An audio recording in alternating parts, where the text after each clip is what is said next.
ભાવનગર શહેરના વિદ્યાનગર વિસ્તારમાં 3 ગાડીઓને સગાવનાર આરોપીને પોલીસે ઝડપી પાડી રિકન્સ્ટ્રક્શન કર્યું હતું। ભાવનગર શહેરના વિદ્યાનગર વિસ્તારમાં વડવા સોસાયટીમાં રહેતા સિનિયર ડોક્ટર જે.એફ. રાણાના પત્નીની કાર તેમજ અન્ય 2 કારોને સગાવવાના આરોપીઓને પોલીસે ઝડપી પાડ્યા હતા।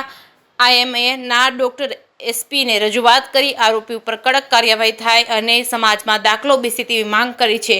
આરોપી લક્ષ્મણ ઉર્ફે લવલી વાઘેલાએ સોસાયટીના સભ્યો સામે માફી માંગી છે। જે કેસની ગુજરાતી સાથે Hiren Bhayani, Bhavnagar. Doctor N P. Guhadiya, president Indian medical association Bhavnagar.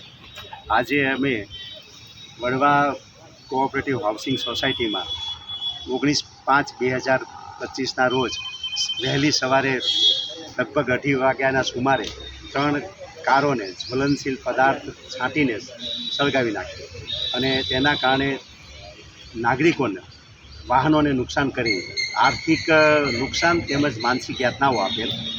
Doctor જે.એફ. Rana સાહેબ જે સર્જન છે તેમના પત્ની અને ત્યાં રહેતા એક બીજા નિર્દોષ નાગરિકની કાર સળગાવી દીધી।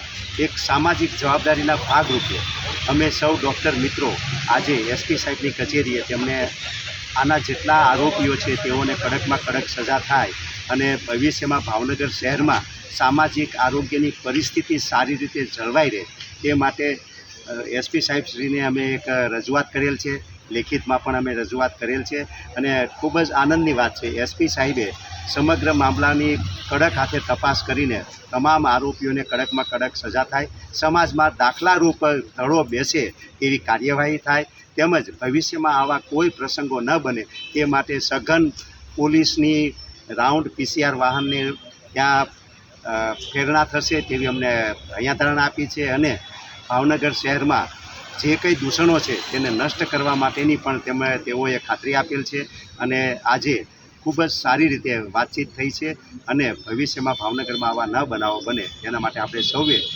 સાથે મળીને કામ કરવાનું રહેશે તેવી પણ એમણે એક ખૂબ જ સારી સલાહ આપેલ છે। તો સૌ નાગરિકોને એક ફરજ છે કે જ્યાં પણ કોઈ ગુનાહિત પ્રવૃત્તિ થતી હોય ત્યારે આપણે પોલીસનું ધ્યાન દોરીએ જેથી કરીને સમાજમાં આવા બનાવો ભવિષ્યમાં ન બને।